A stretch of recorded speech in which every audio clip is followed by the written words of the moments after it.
વિદ્યાર્થીઓ, હવે આપણે વાત કરીએ છીએ શુક્રપિંડની અંદરની રચના. ખાસ કરીને હમણાં જ વાત કરી એમ શુક્રપિંડીય ખંડિકાઓ બને છે.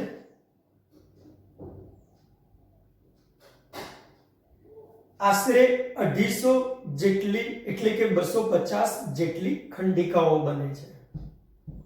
દરેક ખંડિકામાં 1 થી 4 શુક્રોત્પાદક નલિકાઓ આવેલી હોય છે. અંદરની તરફ આ દેખાય છે ખૂબ જ લાંબી ગૂંચળાદાર રચનાઓ, એ છે શુક્રોત્પાદક નલિકાઓ. વિદ્યાર્થીઓ, જ્યારે એનું કટિંગ સેક્શન લઈએ, આડો છેદ લઈએ, ત્યારે શુક્રોત્પાદક નલિકાઓ આપણને આવી ગોળાકાર જોવા મળી જાય છે. વિદ્યાર્થીઓ, આ શુક્રોત્પાદક નલિકાઓની વચ્ચે વચ્ચે સંયોજક પેશી હોય છે, જેમાં રુધિરવાહિની હોય છે, જેમાં રોગ પ્રતિરક્ષા આપે એવા કોષો પણ હોય છે, અને સ્પેશિયલી આ જે અવકાશ છે, આંતરાલીય અવકાશ, આ આંતરાલીય અવકાશમાં કોષો જોવા મળ્યા છે. એને નામ આપેલું છે આંતરાલીય કોષ, અથવા એને જ કહેવાય છે લેડિગના કોષ. આ કોષોમાંથી એન્ડ્રોજન્સ એટલે કે નરના મુખ્ય પ્રજનન વાળા હોર્મોન્સ નીકળે છે. ખાસ કરીને એમાં ટેસ્ટોસ્ટેરોન સૌથી મુખ્ય હોય છે, તો એ અહીંયાથી નીકળે છે. વિદ્યાર્થીઓ, આ જે લેડિગના આંતરાલીય કોષો છે, આ કોષો એ સ્પેશિયલી પિટ્યુટરી ગ્રંથિ જે બ્રેઇનમાં છે, એ બ્રેઇનમાંથી LH લ્યુટિનાઇઝિંગ હોર્મોન નીકળે છે, બ્લડમાં ભળે છે, બ્લડ દ્વારા એ નીચે જાય શુક્રપિંડ સુધી, અને અહીંયા એ LH ને ગ્રહણ કરવા માટેના પ્રોટીન રિસેપ્ટર્સ આ કોષોની કોષરસ સ્તર, કોષરસ પડમાં આપણને જોવા મળ્યા છે. કોષરસ પડમાં સ્પેશિયલ રિસેપ્ટર્સ પ્રોટીન હોય, હોર્મોન્સને ગ્રહણ કરવા માટેના પ્રોટીન હોય. ખાસ અહીંયા જુઓ તો LH ને ગ્રહણ કરવા માટેના રિસેપ્ટર્સ આવેલા આપણને જોવા મળ્યા છે. વિદ્યાર્થીઓ, શુક્રોત્પાદક નલિકાની રચનાને ધ્યાનથી જોઈએ તો એમાં આપણને બે પ્રકારના કોષો જોવા મળે છે. એક આદિ શુક્રકોષ, જે ફર્સ્ટ લાઈનમાં સૌથી બહારની તરફ, જેમને નામ આપેલું છે આદિ શુક્રકોષ. વિદ્યાર્થીઓ, આ જે આદિ શુક્રકોષ છે, ત્યાં androgen binding site, androgens binding site એટલે કે એન્ડ્રોજનને ગ્રહણ કરવા માટેનું સ્થાન આવેલું હોય છે. આ ઉપરાંત એમની વચ્ચે વચ્ચે સર્ટોલિના કોષો જોવા મળ્યા છે. વિદ્યાર્થીઓ, જો વચ્ચે વચ્ચે સર્ટોલિના કોષો અહીંયા જોવા મળ્યા છે. આ સર્ટોલિના જે કોઈ પણ કોષો છે, ત્યાં બ્રેઇનની પિટ્યુટરીમાંથી નીકળતા FSH ફોલિકલ સ્ટિમ્યુલેટિંગ હોર્મોન્સને સ્પેશિયલી ગ્રહણ કરવા માટેની સાઇટ, ગ્રહણ કરવા માટેનો ભાગ, રિસેપ્ટર પ્રોટીન, એ આ કોષોના કોષરસ પડ પર આવેલો જોવા મળે છે. એટલે એ બધા FSH ને ગ્રહણ કરી શકે છે. તો આમ આપણને અહીંયા રચના જોવા મળી જતી હોય છે. ખાસ કરીને શુક્રપિંડની અંદર શુક્રોત્પાદક નલિકા, એની વચ્ચે વચ્ચે લેડિગના કોષો, અને એની અંદરની તરફ મેઇન બે પ્રકારના કોષો, એક આદિ શુક્રકોષો અને બીજા સર્ટોલિના કોષો. વિદ્યાર્થીઓ, આ આદિ શુક્રકોષો શું કરશે? સ્પેશિયલી એન્ડ્રોજન્સની હાજરીમાં વિભાજન કરતા જશે, વિભેદન કરતા જશે. એ આપણને પ્રાથમિક પૂર્વ શુક્રકોષ, દ્વિતીય પૂર્વ શુક્રકોષ, પ્રશુક્રકોષ અને છેલ્લે પરિપક્વ શુક્રકોષમાં ફેરવાતા જોવા મળતા હોય છે. આ વિભાજન, આ વિભેદન દરમિયાન એમને પોષણની જરૂર હોય છે. તો સ્પેશિયલી સર્ટોલીના કોષો એક કામ કરી દેતા હોય છે. સર્ટોલીના કોષો શું કરશે વિદ્યાર્થીઓ? તો અહીંયા જે રુધિર વાહિનીઓ વચ્ચે છે એ રુધિર વાહિનીમાંથી ઓક્સિજન, રુધિર વાહિનીમાંથી પોષક દ્રવ્યો લેશે અને એ ઓક્સિજન અને પોષક દ્રવ્યો આ લોકોને પૂરા પાડશે, જેથી એમનું વિભાજન અને વિભેદન વધુને વધુ ઝડપથી થાય. ઉપરાંત આ લોકોએ ઉત્પન્ન કરેલા ઉત્સર્ગ દ્રવ્યોને લઈ લેશે અને ઉત્સર્ગ દ્રવ્યોને આ રુધિર વાહિનીના રુધિરમાં ત્યજી દેવાનું કામ, છોડી દેવાનું કામ એ ખાસ કરીને કોણ કરી લે છે? સર્ટોલીના કોષો દ્વારા થતું જોવા આપણને મળે છે. એટલે કે સર્ટોલીના કોષો શું કરશે વિદ્યાર્થીઓ? પોષક દ્રવ્યો આપશે, પોષણ આપશે અને ઉત્સર્ગ દ્રવ્યો લઈ લેવાનું કામ કરી દે તો આપણને જોવા મળી શકે છે. ઓકે વિદ્યાર્થીઓ, ત્યાર પછી જરા ધ્યાન રાખો, આકૃતિને સમજો. ટોપિક તરત જ ખ્યાલ આવી જાય એમ છે, બહુ જ સરળ છે. બસ ફક્ત આકૃતિને સમજજો અને તમને સમજ પડે તો જોડે જોડે લાઈક આપવાનું ચૂકવાનું નથી, સારી કોમેન્ટ કરવાનું ચૂકવાનું નથી, કારણ કે લાઈક જોઈને, એ સારી કોમેન્ટ્સ જોઈને જ અમને એનર્જી મળે છે, વધુ સારું કામ કરવાનું ઇન્સ્પિરેશન મળે છે. મારા વિદ્યાર્થીઓ, ખાસ લાઈક તમારે કરવાની છે, કોમેન્ટ્સ પણ સારી આપવાની છે. ઓકે હવે શુક્રોત્પાદક નલિકામાંથી શુક્રકોષ ઉત્પન્ન થાય છે. ત્યાં બહારની તરફ વૃષણ જાળ આવેલી જોવા મળે છે. વૃષણ જાળની આગળની તરફ નાની નલિકાઓ, એને કહેવાય છે શુક્રવાહિકા. આપણને વૃષણ જાળ પછી જોવા મળે છે શુક્રવાહિકા. ઓકે, શુક્રવાહિકામાંથી આગળ જતા હવે તૈયાર થતી હોય છે અધિવૃષણ નલિકા.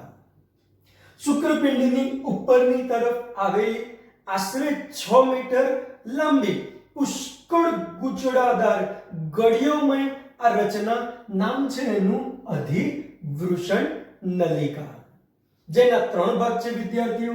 ઉપરના ભાગને કહેવાય છે એનું માથું, હેડ, વચ્ચેના ભાગને કહેવાય છે એની બોડી, ધડ, અને નીચેનો આ ભાગ છે એને કહેવાય છે એની ટેલ, પૂંછડી. વિદ્યાર્થીઓ, શું થશે? શુક્રકોષો બધા અહીંયા આવશે, હંગામી ધોરણે અહીંયા સંગ્રહ થાય છે. અમુક શુક્રકોષ જેનું પરિપક્વ ન થયું હોય, એટલે કે એનું શીર્ષ, એનો મધ્ય ભાગ, એની પૂંછડી જેવું સ્ટ્રક્ચર ન બન્યું હોય, તો અહીંયા એને પરિપક્વ થવા માટેનો પૂરતો સમય પણ મળી રહે છે.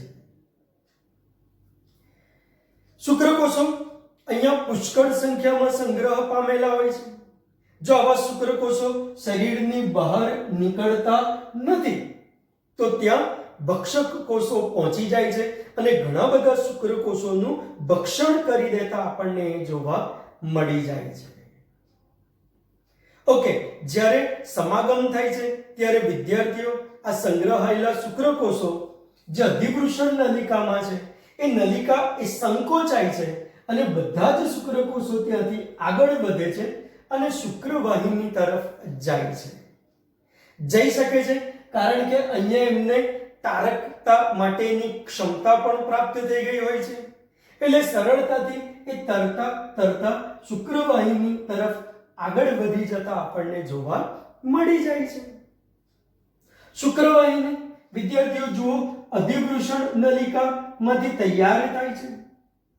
આ નલિકા લગભગ આશરે 45 સેન્ટીમીટર લાંબી છે, જે વૃષણ કોથળીમાંથી નીકળે છે, ઉપરની તરફ જાય છે, પેલી ઇન્ગ્વિનલ કેનાલમાંથી પસાર થાય છે, ઉદર ગુહામાં જાય છે અને આ મૂત્રાશયની ફરતે લૂપ બનાવે છે અને છેલ્લો એનો અંત ભાગ પહોળો જોવા મળે છે, જેને એમ્પ્યુલા તરીકે પણ આપણે ઓળખાવીએ છીએ.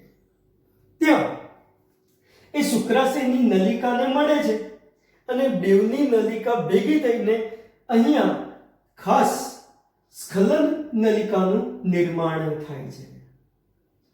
આ સ્ખલન નલિકા મૂત્ર માર્ગને ભળે છે એટલે હવેનો માર્ગ મૂત્ર જનન માર્ગ કહેવાય છે. આ મૂત્ર જનન માર્ગ શિશ્નમાંથી પસાર થાય છે અને મૂત્ર માર્ગ મુખ નામના છિદ્ર દ્વારા, અહીંયા છિદ્ર હોય, છિદ્ર દ્વારા એ શરીરની બહાર ખુલી જતો આપણને જોવા મળી જાય છે. ખ્યાલ આવે છે વિદ્યાર્થીઓ? મારા ડોક્ટર્સ સમજ પડે છે બધાને? ખાસ સમજ પડે તો લાઈક આપવાની છે. જોજો, એનાથી જ મને એનર્જી મળવાની છે, ઇન્સ્પિરેશન મળવાનું છે. લાઈક આપવાની ચૂકવાની નથી વિદ્યાર્થીઓ. ઓકે, ચલો ત્યાર પછી વાત કરીએ વિદ્યાર્થીઓ કેટલીક સહાયક પ્રજનન ગ્રંથિઓની. અહીંયા મુખ્ય અંગોની સાથે સાથે સહાયક અંગો પણ સહાયક ગ્રંથિઓ પણ જોવા મળેલી છે. જેમાં પ્રથમ નામ શુક્રાશય. વિદ્યાર્થીઓ, મૂત્રાશયના પાયાના ભાગે આ બ્લુ કલરથી બતાવ્યા છે એ શંકુ આકારની રચના, એનું નામ છે શુક્રાશય. અહીંયા પાયાના ભાગે, ખાસ મૂત્રાશયના પાયાના ભાગે શંકુ આકારના આવા શુક્રાશય આપણને આવેલા જોવા મળ્યા છે. વિદ્યાર્થીઓ, ટોટલ વીર્યના 60% જેટલું પ્રવાહી તો માત્ર ને માત્ર શુક્રાશય જ પેદા કરે છે. જનરલી પીડાશ પડતું હોય છે, જેમાં શર્કરા, ખાસ ફ્રુક્ટોઝ, વિટામિન સી, જેમાં કેલ્શિયમ, અન્ય ઘટકો પણ આવેલા હોય છે. એ બધા જ શું કરશે? જે શુક્રકોષો અહીંયા આવેલા છે, શુક્રકોષોની સાથે આ સ્ત્રાવો ભળશે અને શુક્રકોષોને પોષણ પૂરું પાડવાનું એક કામ કરશે. શુક્રાશયની નલિકા એ શુક્રવાહિનીની નલિકાને ભળે છે, સ્ખલન નલિકા બનાવે છે અને સ્ખલન નલિકા દ્વારા એ પોતાના સ્ત્રાવને એ આ મૂત્રજનન માર્ગમાં ઠાલવી દેવાનું કામ કરી દેતું જોવા મળી જાય છે. વિદ્યાર્થીઓ, બીજી છે પ્રોસ્ટેટ ગ્રંથિ. મૂત્રાશયના પાયાના ભાગે વક્ષ તરફ આ પ્રોસ્ટેટ ગ્રંથિ આવેલી છે, જેનો સ્ત્રાવ દૂધિયા રંગનો સફેદ હોય છે. મુખ્ય ગ્રંથિ એવું બી કહી શકાય, કારણ કે એ શુક્રકોષોની સક્રિયતામાં વધારો કરે છે. શુક્રકોષોને ગતિ આપવાનું કામ, સ્પીડ આપવાનું કામ એ ખાસ કરીને પ્રોસ્ટેટ દ્વારા થતું આપણને જોવા મળે છે. આ પ્રોસ્ટેટમાંથી સૂક્ષ્મ નલિકાઓ નીકળે છે અને આ મૂત્રજનન માર્ગમાં ખુલી જતી આપણને જોવા મળે, એટલે એનો સ્ત્રાવ પણ મૂત્રજનન માર્ગમાં ઠલવાય છે. પછી કહીએ તો બલ્બોયુરેથ્રલ ગ્રંથિ. મૂત્રજનન માર્ગની બંને તરફ અત્યંત નાના ગોળાકાર બલ્બ જેવી રચના જોવા મળી છે. બલ્બોયુરેથ્રલ ગ્રંથિ છે, જેનો સ્ત્રાવ આલ્કલાઇન એટલે કે બેઝિક છે. વિદ્યાર્થીઓ, જ્યારે નર અને માદાનો સમાગમ થાય ત્યારે ઘર્ષણ નિરોધક પ્રવાહીનો સ્ત્રાવ કરવાનું કામ કરી દે છે, ઊંજણ પૂરું પાડવાનું કામ કરી દે છે. આ ઉપરાંત મનુષ્યમાં નથી પણ સસલા જેવા સસ્તન વર્ગના પ્રાણીઓમાં મળાશયની તરફ સ્પેશિયલ ગ્રંથિ જોવા મળેલી છે. મળાશય ગ્રંથિ, પેરેનિયલ ગ્રંથિ. પુખ્ત વય, ખાસ પ્રજનનના સમય, ત્યાંથી સુગંધિત દ્રવ્યોનો સ્ત્રાવ થાય છે, જેને કારણે વિરુદ્ધ જાતિનો સજીવ તરત જ એને ઓળખી લે છે, એની નજીક જાય છે, આકર્ષાય છે અને બેવની વચ્ચે સમાગમની ક્રિયા શક્ય બને છે. પણ એ સસલા જેવા પ્રાણીઓમાં છે, મનુષ્યમાં આવી કોઈ ગ્રંથિ જોવા મળેલી નથી. ઓકે, તો આ સહાયક ગ્રંથિઓની વાત કરી વિદ્યાર્થીઓ. હવે આ સહાયક ગ્રંથિઓ બધાનો જ સ્ત્રાવ શુક્રકોષોની સાથે ભળે છે અને શિશ્નમાંથી 3 થી 4 ml લિક્વિડ બહાર આવે છે.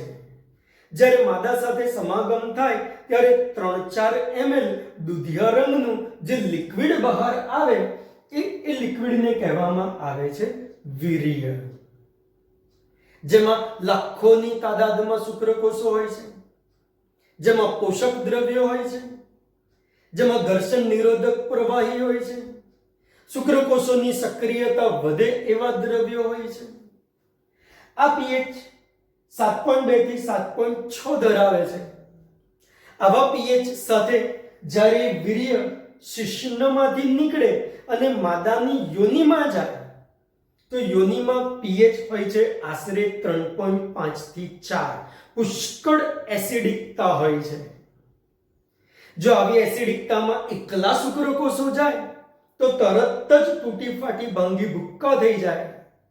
પણ વીર્ય જાય છે એને લઈને શું થાય છે તો કે માદાના યોનિમાં તટસ્થીકરણ થાય છે અને શુક્રકોષો મરી જતા નથી, વિઘટિત થઈ જતા નથી. શુક્રકોષોને રક્ષણ મળી રહે છે અને ઘર્ષણ નિરોધક પ્રવાહીના કારણે એમને ત્યાં તારણ ક્ષમતા પણ મળી રહે છે. સરળતાથી એ ચલિતતા કરી શકે છે અને આગળની તરફ એ ધપી શકે છે. તો આવું નર મનુષ્યમાં વીર્ય બહાર આવતું જોવા મળે છે. એકલા શુક્રકોષો બહાર આવતા આપણને જોવા મળતા નથી. ઓકે, ત્યાર પછી વાત કરીએ વિદ્યાર્થીઓ, નરમાં વૃષણ કોથળીની આગળ નાનું નળાકાર લાંબુ શિથિલ અંગ જોવા મળ્યું છે. નામ છે એનું શિશ્ન. શિશ્નનો અગ્રભાગ થોડો પહોળો છે જેને કહેવામાં આવે છે શિશ્નાગ્ર. શિશ્નાગ્રના અગ્રભાગે શિશ્નાગ્ર ત્વચા છે, જે ત્વચા શિથિલ હોય છે, ઢીલી હોય છે. એ ત્વચા મૂવેબલ પણ આપણે કહેવી હોય તો કહી શકીએ છીએ. વિદ્યાર્થીઓ, આ શિશ્નની અંદર તંતુમય સ્નાયુ પેશીના 3 સમૂહ નળાકાર આવેલા આપણને જોવા મળ્યા છે. તંતુમય પેશીના 3 નળાકાર સમૂહ જોવા મળ્યા છે. 2 પૃષ્ઠ તરફ, 1 વક્ષ તરફ અને વચ્ચેથી આવો મૂત્રજનન માર્ગ પસાર થતો જોવા મળે છે.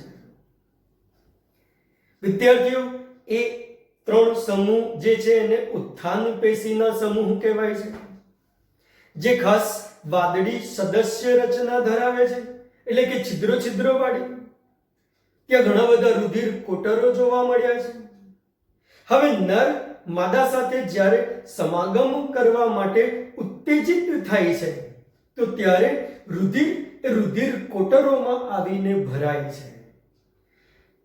રુધિર કોટરોમાં ભરાવાના લીધે, ઉત્થાન પેશીના સમૂહ ભરાવાના લીધે આ શિશ્ન પછી નાનું શિથિલ નથી રહેતું, એ મોટું થઈ જાય છે, એ કડક થઈ જાય છે, એ મજબૂત થઈ જાય છે. એ ઘટનાને ત્યાં કહેવામાં આવે છે ઉત્થાન. શું કહીશું વિદ્યાર્થીઓ? ઉત્થાન. ઉત્થાનની ઘટના થવી ખૂબ જ જરૂરી છે. ત્યારબાદ જ એ શિશ્ન યોનિ માર્ગમાં જઈ શકે છે. ત્યાર પછી જ સમાગમ કે મૈથુનની ક્રિયા શક્ય બને છે. એટલે સમાગમ કે મૈથુન કરવા માટે ઉત્થાન થવું ખૂબ જ જરૂરી હોય છે. ઓકે, તો આ વાત કરી આપણે નર પ્રજનન તંત્રની વિદ્યાર્થીઓ. ઓકે.